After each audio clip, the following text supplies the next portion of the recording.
No problem. Yeah, so like Craig was saying there, our company Sonocent have been building note-taking software for probably a decade now. Our best known software is Audio Note Taker. It's used by thousands of students all over the world, to be honest. Started off in the UK, but now we have a lot of people using it in Australia, United States, Canada, and some other places as well. But we created a new piece of note-taking software called Glean and released it in January this year. And we really see it as an evolution of audio note taker. It's built for a new generation of students. It's built to work in the way that people like to work these days. And yeah, I think we're getting some really good feedback from it so far. I'm going to give you a bit of a demonstration of it today. If you would like to try it out yourself, then I can give you access to that and provide you with a few links where you can go and get some free trial access and give it a go yourself. And also, if you would like a copy of any of the slides that I run through today, and want me to send you any resources or anything like that, I can do so. You just need to let me know. Best way to do that is just to drop me an email. Maybe I can pop my email address in the chat pane before I head off today, and then you can note that down and you can get in touch with me if you've got any questions or anything afterwards. So it's worth just very briefly reviewing the problem we're trying to solve, because as I'm sure you're all aware, there are a lot of people who need to take notes, whether you're doing this within education or the workplace, but you find this a challenge. And there's lots of different reasons why people find this challenging. I've highlighted a few of them on screen there. To be able to take notes effectively, you need to have a good working memory. You need to be able to listen to information, absorb it, process it, and keep it in that memory long enough for you to then go and write it down. And often people, especially students with SPLDs, have working memory challenges and find this process really difficult. There's also the challenge of sustaining attention for long periods of time. And actually, I think this is exasperated in the online learning environment. I think some early studies are showing that it is even harder to maintain focus and attention when you're sat attending one of these things on a computer screen, especially when you consider the absolute mountain of distractions that could be around you from people in the house distracting you. Previously, my kids, but they're back to school now, so I don't have that excuse. Or just the internet at your fingertips. There's so many things that can actually get in the way and provide obstacles to taking good notes. And that's why a lot of people are looking for solutions, accommodations to help people. And there's lots of them around. So within the educational workspace, there are lots of different options available. The whole premise of a lot of these is to provide you with the information so you don't have to capture it in the moment.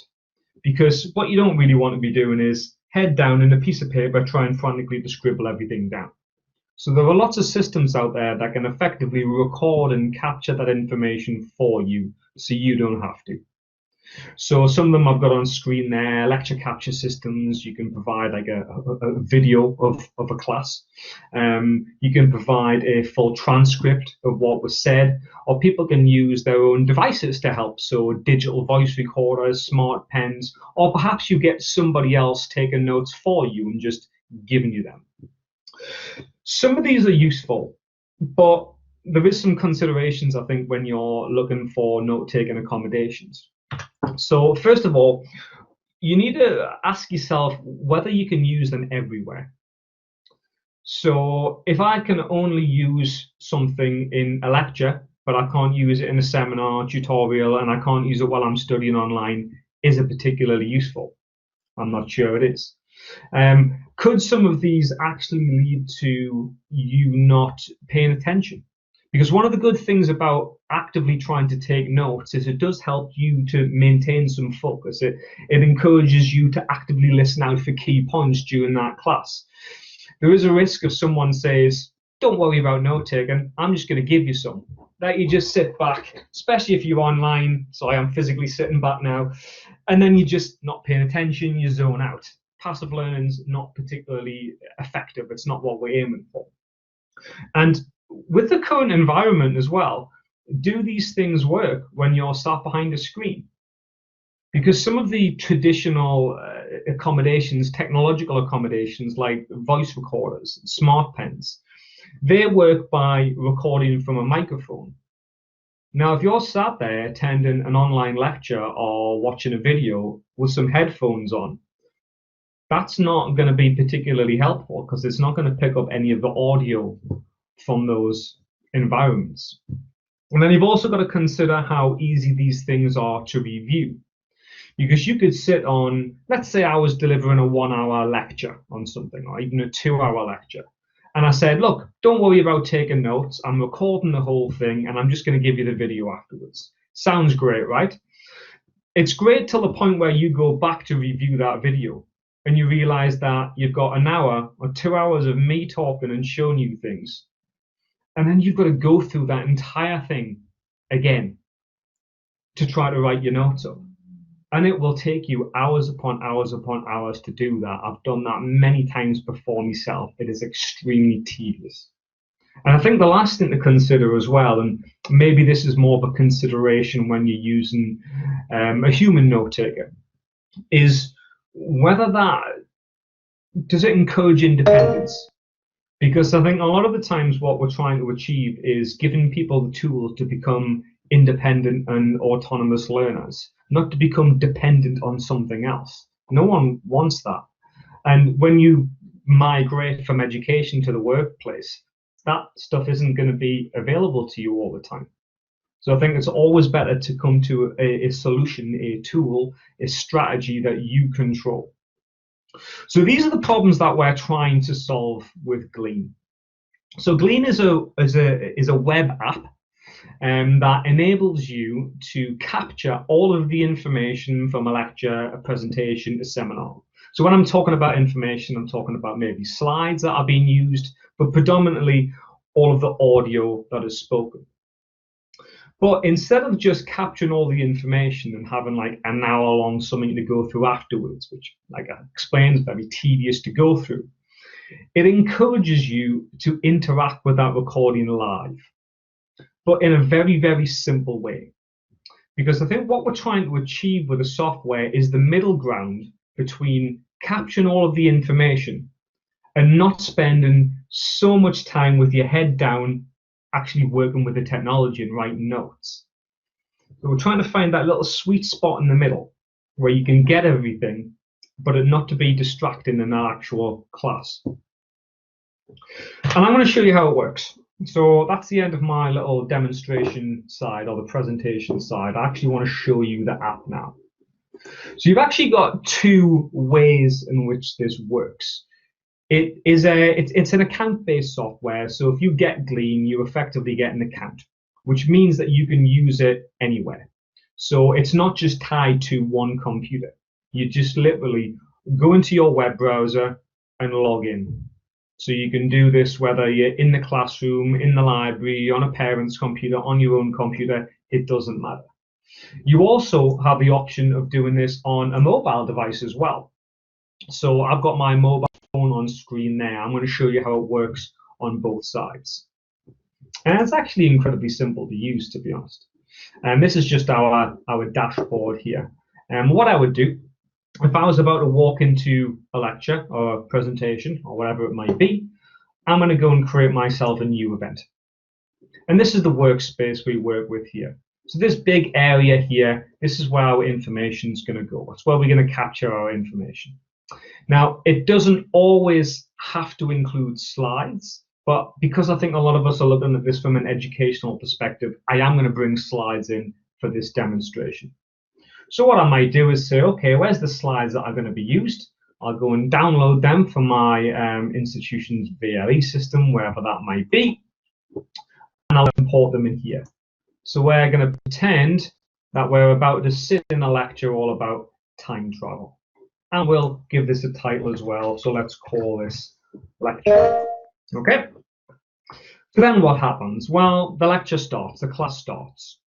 And you don't want to now have to scribble everything down. So what you do instead is you hit the record button, and all of the audio, everything that has been spoken, is captured for you. And the way this works is that we record audio and it gets visualized on screen. So you see these chunks that are appearing here. This is literally just a visualization of what I'm saying. So if I just stop talking for a second or two, and then I start talking again, you can see how that audio visualization works. Now, this is really important for us because it now means that after the event, this audio becomes really easy to navigate through. But it also means that while I'm recording, I can add my own very brief notes, and I can add my own labels or bookmarks, if you will, to this recording to make it much, much easier for me to go back through afterwards. So remember, the principle here is that I'm not telling you to do nothing, because I don't think that's a good strategy. I want you to be active. I do want you to do things, but I want what you're doing to be the very bare minimum. Because if you're doing too much, if you're concentrating on the technology too much in a class, you're not going to have enough brain power left probably to focus on the content, participate in the conversation. So the way this works is incredibly easy. So as we're recording away, we're listening to the lecturer, if we decide we want to make a note about something, we can just start typing. So I might say, that is interesting. And you can see what happens here. It adds my little note in the text box at the bottom of the screen. And if I want to add that note, I just hit enter and it adds it to my notes feed. Now, this is your feed on the right-hand side. And all this is doing here, it's very simple. It's just saying, that's the little note I've added, and it's linked to this part of the audio. Because I'm not trying to write a detailed note right now. I'm just trying to create more of an outline of my notes. Because I can go back and I can flesh out that outline later on after the class when I've got more time. And one thing to notice as well is that whenever you interact with this audio, whenever you add a note, it actually places it 10 seconds earlier back in your timeline as well. Now, I'm just mentioning this because it's not a mistake. What we're trying to help with is delayed recognition. Because there is always going to be a delay. There's always a delay between the point where you hear something, you process it, and then you decide you want to make a note about it. So we just automatically help with that by placing that note you enter earlier back in the timeline. So you can do it like this if you want. You can literally use this as simply as typing, press enter, type, press enter. Or what you can do is you can give a little bit more meaning to your notes by using these very simple labels down the bottom. And these are deliberately designed to be like little emojis because that's what our users are comfortable with. That's what a younger generation are using, emojis to explain things and text messages and all sorts. So let's say I wanted to add another note this time, and I might say, oh, that's a key point, and I want to make it stand out as a key point. Well, I can just click the label, that one is important, and then when I post it this time, you can see that it labels that one as important.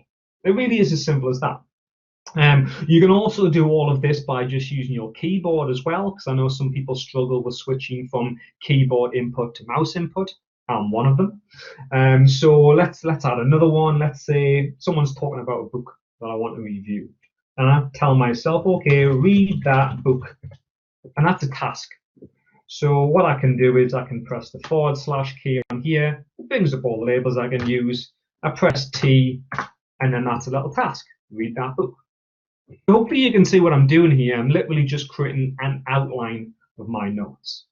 Now the only one on here which is a little different to the rest of them is a heading. A heading does what it says on the tin. So let's say we move to some questions about this slide. So I might say, oh, okay, well, I'm going to separate that off into a heading. So I'm going to call this questions. And then when I post that, you can see how it does it in just a slightly different way. Now, the good news is you can do everything that I've just shown you there, but you can actually remove the text side as well. because some people find any kind of text input to be challenging.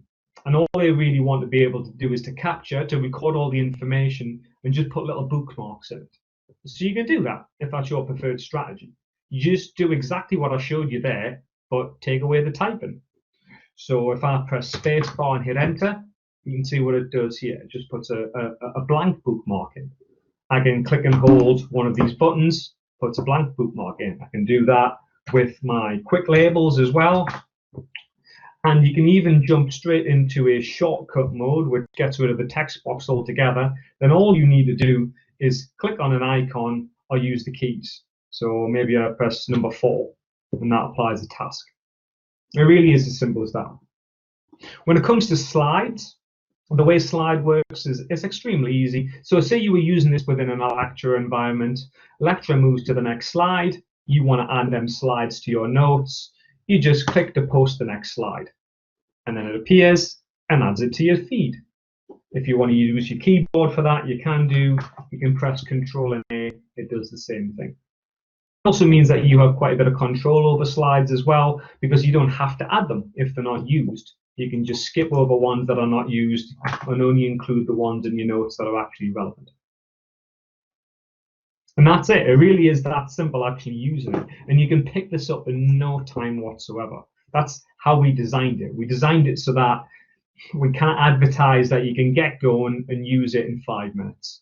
You don't have to rely on learning from either one-to-one trainers or having loads of video tutorials or anything like that. Now, the nice thing is, as I mentioned, that you can do this on your laptop, but you can also do it on a mobile phone as well. And the two things actually sync together.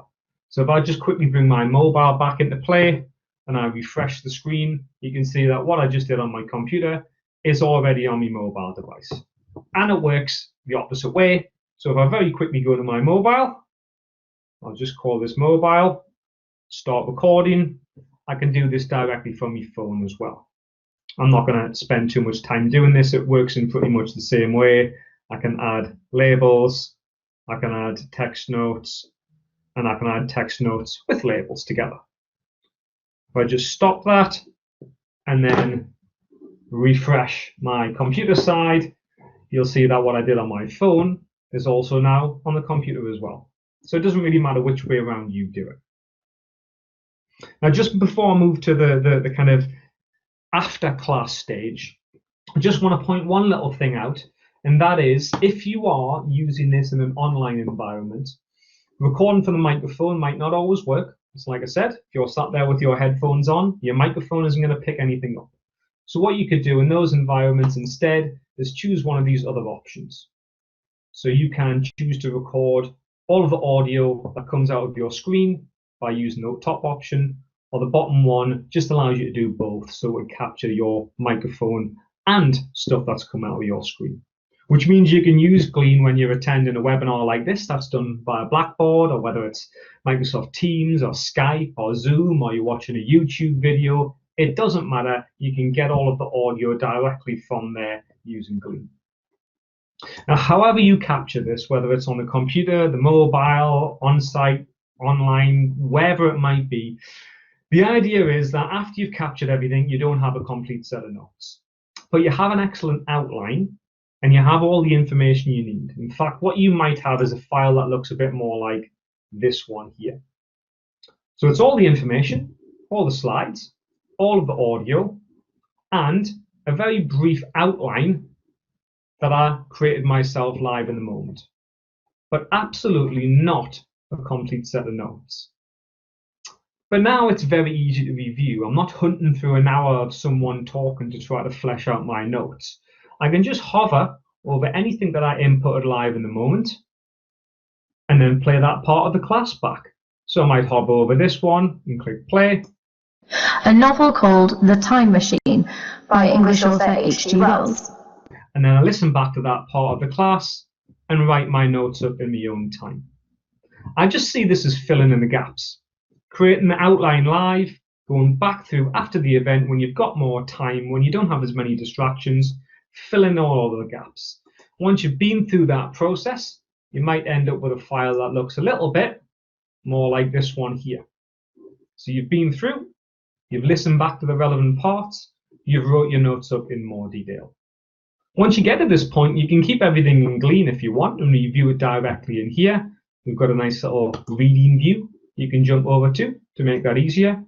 Or you can do what a lot of people do, and that is print your notes, or you can simply copy them to your clipboard and then paste them wherever you want, whether a Word document, or in my example, I use Google Docs a lot, so I can paste all of my notes out into here. And it will take all of your text that you did, all of your images, slides, and you can put them into here. And that's the whole point of Glean. It's just there. It's just designed to help you create that written set of notes. It doesn't do it for you, but we don't want someone to do it for you. It's a skill learning how to take notes. The whole point of Glean is just to give you that tool that's going to make that process much, much easier.